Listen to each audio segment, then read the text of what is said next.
J'ai une histoire à vous raconter, un truc, c'est à la fois un peu dingue et tellement classique et ça m'énerve tellement, ça va être difficile de garder son calme.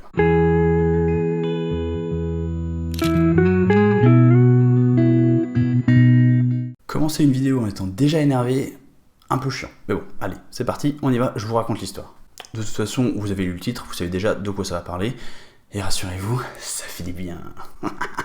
Depuis à peu près un an ou deux, j'utilise un outil pour suivre l'utilisation qui est faite de mes photos sur internet. C'est un outil qui s'appelle Copytrack, c'est pas du tout une vidéo sponsorisée, c'est juste un produit gratuit que j'utilise et que j'aime bien, donc je vous en parle, mais ils savent même pas que je vais faire cette vidéo. L'idée de ce logiciel, c'est que tu télécharges des versions à basse définition de certaines de tes photos, les photos que tu veux protéger entre guillemets, et le service il va scanner un peu internet de manière régulière pour voir s'il trouve une correspondance entre certaines de tes photos et certaines des photos qu'il trouve sur d'autres sites internet. Et donc régulièrement il t'envoie un certain nombre de hits, donc là où il a vu des correspondances, et il va y avoir des hits on va dire légitimes, c'est-à-dire moi j'utilise certaines de mes photos pour faire des miniatures sur ma chaîne YouTube, du coup il va y avoir des correspondances ici, et là je dis non c'est pas grave, c'est moi qui l'ai fait, il n'y a pas de souci. Mais parfois tu vas tomber sur des trucs où tu dis là j'ai pas donné d'autorisation pour l'utilisation de cette photo là, donc là il y a un souci. Et donc c'est un outil que je trouve très pratique parce qu'il permet, on va dire, de garder l'œil sur l'utilisation de ces photos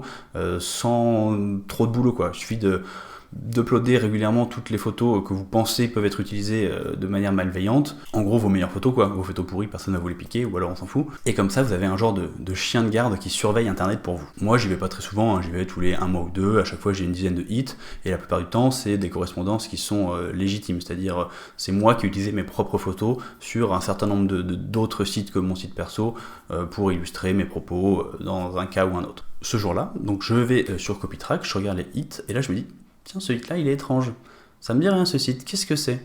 Je clique sur le lien, je fouille un peu le site en question, et je finis effectivement par tomber sur une de mes photos qui est utilisée par ce site internet. Alors pour des raisons légales, j'ai pris conseil auprès de gens qui savent de quoi ils parlent. Je ne vais pas vous donner le nom du site, je ne vais même pas vous montrer de screenshot du site, et je vais surtout pas vous donner l'identité de la personne avec qui j'ai parlé. Comme ça, je me protège, on ne sait pas de qui je parle, et je peux pas avoir de soucis après coup. J'ai pas envie d'avoir des problèmes, mais je vais quand même pouvoir vous raconter toute l'histoire, vous inquiétez pas. Et donc je tombe sur ce site qui est un site d'organisation d'événements à Paris, et donc ils ont utilisé cette photo pour illustrer un de leurs articles, même pour faire la bannière d'un de leurs articles, pour dire on fait pas que des événements professionnels, on fait aussi des mariages, si vous voulez, on peut organiser votre mariage. Donc on est vraiment sur une utilisation commerciale de mes photos. Ils ont utilisé mon image en gros pour se faire de la pub techniquement. Bon, si vous êtes photographe professionnel ou même certains photographes amateurs, vous le savez, se faire piquer des photos, c'est relativement courant. Moi ça m'arrive assez souvent, et donc quand ça m'arrive, je commence par faire une petite enquête. Déjà, je regarde si c'est pas un prestataire du mariage. Ça m'arrive de me faire piquer en photo par une prestataire du mariage, par une créatrice de robe, par un fleuriste, par une wedding planeuse, tout ça. Bon, ça m'énerve aussi, on est d'accord, parce que je trouve ça vraiment pas délicat de pas demander, mais en général, ce que je fais, c'est que je les contacte et qu'on trouve, on va dire, un terrain d'entente à l'amiable pour s'arranger, se faire de la pub mutuellement. Par exemple, tu me fais une story Instagram en disant d'aller voir mon compte ou des trucs comme ça, on se fait un arrangement gagnant-gagnant. C'est des tout petits créateurs, c'est des tout petits auto-entrepreneurs, donc j'ai tout intérêt à créer un partenariat et créer un lien plutôt que leur rentrer dans le lard, quoi.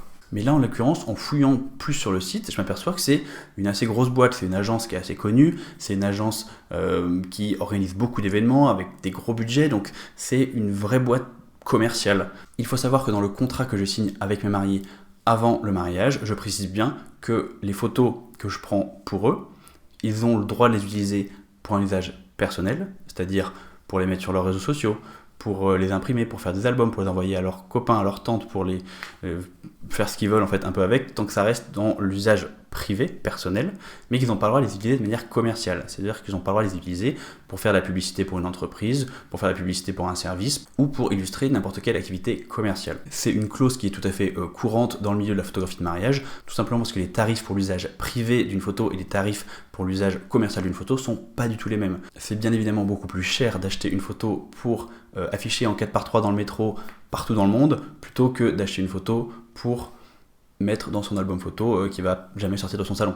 C'est assez logique. Je continue à fouiller un petit peu sur le site, je commence à être un petit peu énervé, je vérifie qu'il n'y a pas de lien directement entre le site Et les mariés, parce que je pourrais me dire, bah ça se trouve, la mariée, elle a oublié cette clause du contrat et c'est elle qui a une agence d'événementiel et c'est elle qui a utilisé la photo, auquel cas, bon, elle n'aurait pas le droit non plus, mais bon, je peux aller discuter gentiment avec la mariée, on va pas se prendre la tête, on va s'arranger tranquillement. Non, là je vois que c'est juste une grosse boîte qui s'est dit, j'ai besoin d'une jolie photo pour illustrer le fait que j'organise des mariages à Paris, je vais prendre cette photo parce que cette photo, c'est une jolie photo de mariage, elle est originale et elle montre bien Paris, parce que toutes ces Porsche cochères d'immeubles haussmanniens, il y a un côté très parisien et donc ça illustre parfaitement mon article, donc hop, je la prends, je me sers. Et cette photo, je ne sais pas où est-ce qu'ils l'ont trouvée, parce que le seul endroit où elle est affichée, c'est sur mon site.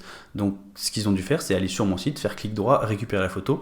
Je trouve ça juste assez dingue, quoi, de ce niveau de sans gêne. Donc ma petite enquête est terminée. J'en ai conclu que c'est une boîte, on va dire, indélicate qui a piqué ma photo pour son usage commercial. Je vais donc exiger réparation.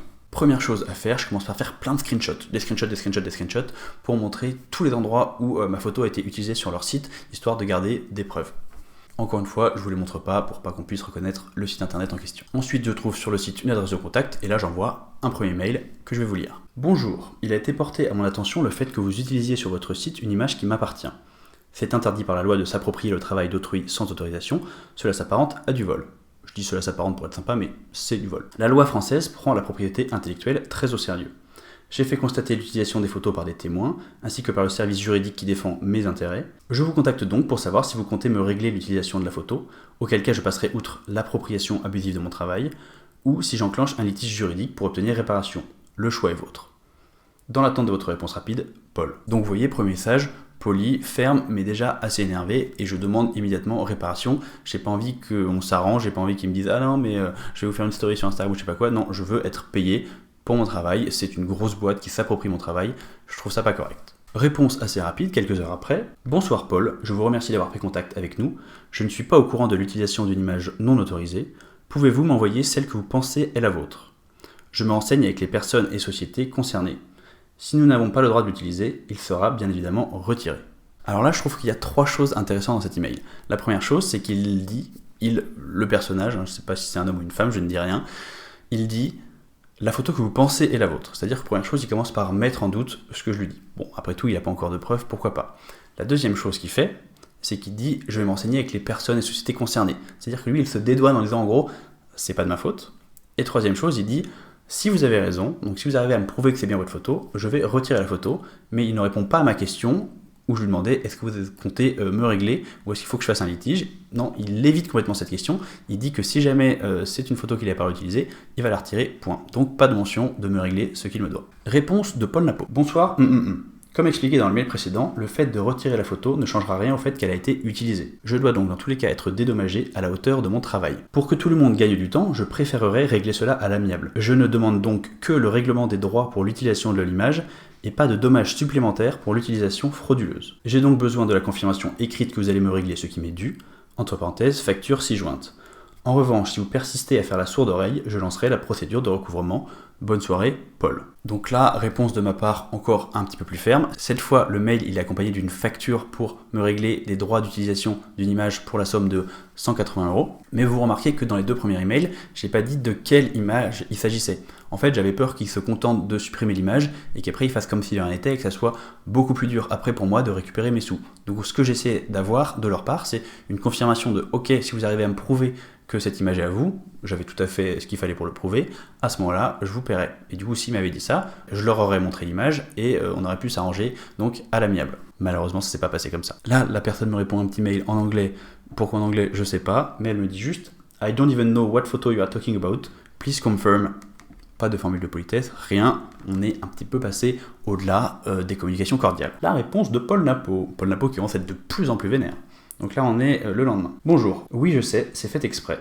C'est pour éviter que vous supprimiez l'image, puis arrêtiez de répondre aux mails, ce dont j'ai malheureusement déjà fait l'expérience. Ça n'empêche pas les litiges d'aboutir, mais ça les rend plus longs. C'est pour ça que je veux d'abord vérifier avec vous que, dans le cas où j'arriverai à prouver que la photo m'appartient, vous me réglerez le montant demandé.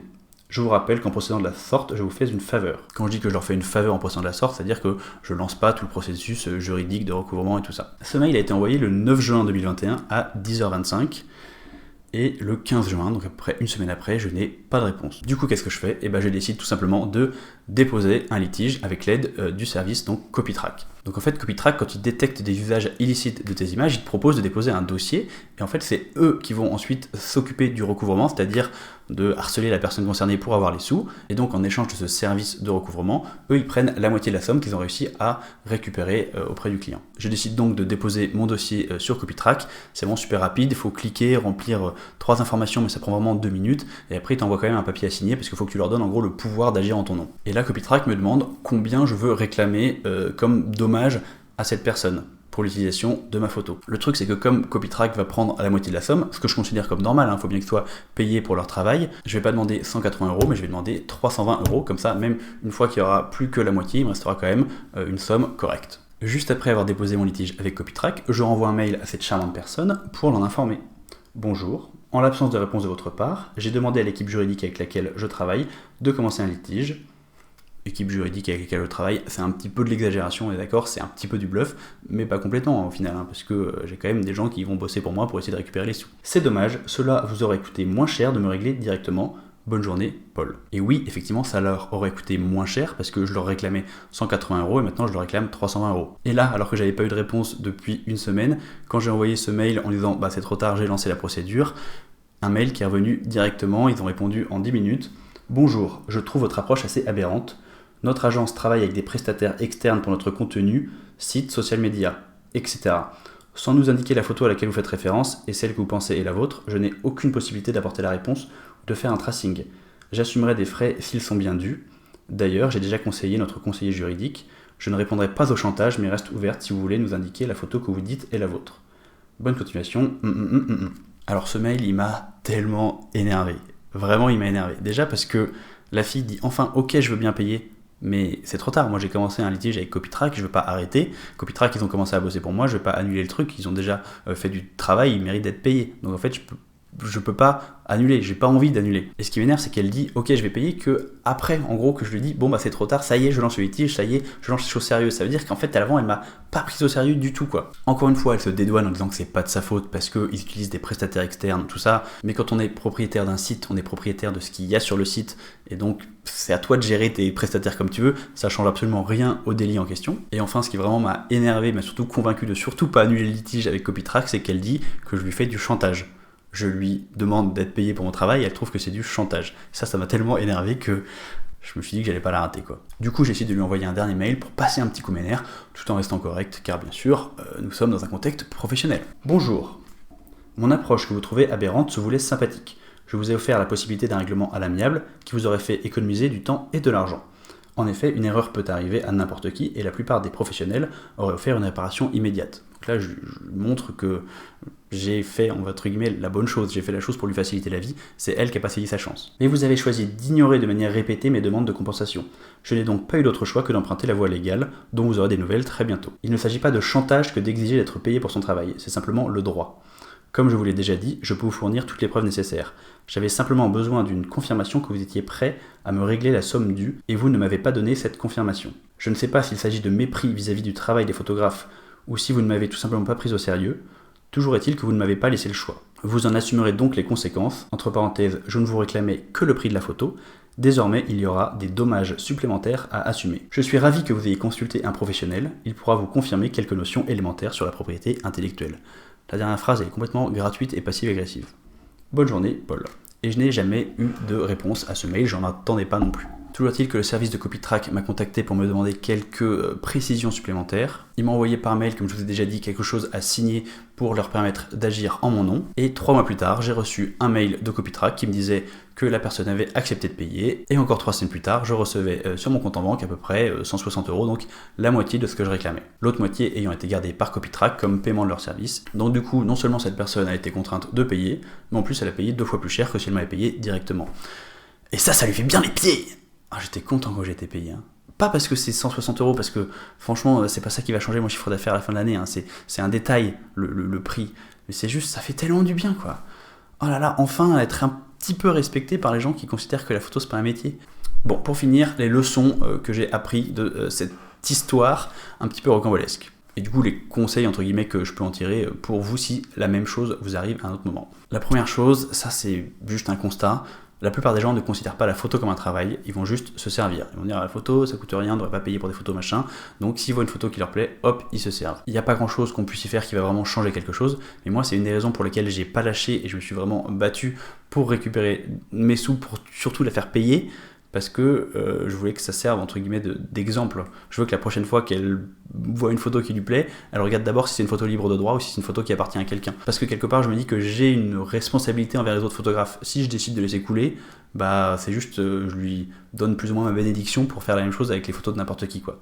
Donc j'avais vraiment envie de me battre, pas pour récupérer des sous, mais plutôt pour qu'elle paye. Vous voyez la nuance un peu. Au niveau de ma stratégie, je suis arrivé sans dire quelle était la photo. Ça, je sais pas trop si c'était la bonne stratégie ou pas. Je voulais pas qu'elle supprime la photo. Je voulais pas qu'après elle puisse dire bah non, je vois pas de quoi tu parles. Voilà. Est-ce que c'était la bonne stratégie ou pas à adopter? Là pour le coup, je n'en sais rien. Sur le ton, j'ai directement été assez agressif parce que j'étais assez remonté. Dès le premier mail, je dis je veux me faire payer, quoi. Je dis pas un truc tout gentil du genre que proposez-vous comme arrangement. Non. Là, je suis allé directement ok, vous m'avez volé une photo, payez-moi. La dernière réflexion, la dernière leçon, on va dire que j'ai appris de cette histoire, c'est que j'aurais pas dû échanger autant d'emails avec elle, j'aurais pas dû lui laisser autant de place dans mon cerveau. Quand cette histoire est arrivée, quand j'ai découvert la photo, j'ai commencé par y penser pendant un jour, ok, qu'est-ce que je vais faire? Est-ce que je lui propose un règlement à l'amiable? Est-ce que je lui propose de me payer? Est-ce que je lui propose directement un truc plus agressif? C'est resté un peu dans ma tête, après j'ai construit mon mail, ça m'a pris une demi-heure, après je l'ai envoyé, puis il y a eu d'autres mails, puis après à chaque fois j'y repensais, et c'est quelque chose qui est resté un peu dans ma tête, pas comme je vous l'ai dit tout à l'heure pour une histoire de sous, mais vraiment pour une histoire de principe, quoi. J'étais énervé et je voulais obtenir réparation. Et c'est un peu un truc qui me bouffe, et moi je déteste ce genre de truc là. Moi je suis un mec un peu monosujet, et si j'ai un truc qui est comme ça dans ma tête, je vais y penser longtemps, souvent, pendant plusieurs jours, et en fait je pense que le fait d'avoir envoyé plein de mails avec elle, d'avoir écouté ses retours complètement plein de mauvaise foi, où elle se foutait de ma gueule et elle disait que je faisais du chantage quand j'exigeais tout simplement d'être payé, tous ces trucs là, ça m'a pris de l'énergie, ça m'a pris de la place de cerveau disponible, et en fait, je ne devrais pas lui offrir ça, entre guillemets. Donc ce que j'aurais dû faire, c'est envoyer un mail, devant la réponse négative ou pas de réponse, bim, aller directement avec Copytrack. Voire même pas envoyer de mail et déposer directement le dossier avec Copytrack. Comme ça, c'est fait. Je pense que c'est ce que je ferai la prochaine fois, parce que là, j'ai perdu beaucoup de temps et d'énergie à essayer d'être sympa, en fait, tout simplement. Parce qu'en fait, ça a été très simple avec Copytrack et j'aurais dû faire ça depuis le début. Je suis vraiment hyper intéressé par votre avis sur cette histoire. J'ai plein de questions à vous poser en fait. Déjà, qu'est-ce que vous pensez de toute cette affaire? Qu'est-ce que ça vous inspire? Comment vous auriez réagi à ma place? Est-ce que vous pensez que vous auriez réagi différemment? Est-ce que vous pensez que ma stratégie était bonne? Et surtout, est-ce que ça vous est déjà arrivé? Comment vous avez réagi? Est-ce que vous avez réussi à obtenir réparation? Bref, je suis vraiment super intéressé pour avoir votre avis, parce que c'est un sujet assez complexe et qu'il y a plein de manières possibles de réagir. Moi, je vous l'ai déjà dit, ça m'est arrivé plein d'autres fois avec des tout petits créateurs, des gens, on va dire, qui n'ont pas une grosse boîte, et du coup, j'ai été tout à fait prêt à y aller gentiment et en gros à essayer de faire plus ou moins des partenariats, ou en tout cas des situations gagnant-gagnant. Mais là, j'avais pas envie, j'avais envie d'y aller, j'avais envie de faire payer, j'avais envie que ça saigne. Donc là, cette fois, j'ai été un peu plus fort, un peu plus bourrin, mais ça a marché aussi. Donc j'aimerais bien avoir votre avis. Donc sur toute cette histoire, vraiment, ça m'intéresse beaucoup. Et surtout, si vous avez eu des expériences similaires, racontez-moi. J'aimerais bien savoir comment vous avez réagi. Est-ce que vous, quand ça vous arrive, vous êtes plutôt encore plus souple ou encore plus énervé? Si vous êtes photographe débutant, j'ai un cadeau pour vous. Je vous offre une formation gratuite de 7 jours qui s'appelle le pack photographe débutant. Il suffit de cliquer sur le lien dans la description, de me donner votre adresse mail et je vous enverrai tout ça dans votre boîte mail. C'est un mini module de formation par jour pendant 7 jours. C'est hyper intéressant pour débuter la photo, donc si ça vous intéresse, n'hésitez pas. N'oubliez pas de me suivre sur Instagram, de vous abonner à cette chaîne, de mettre un petit like et surtout de ne pas vous laisser faire si jamais vous faites piquer une photo. Salut!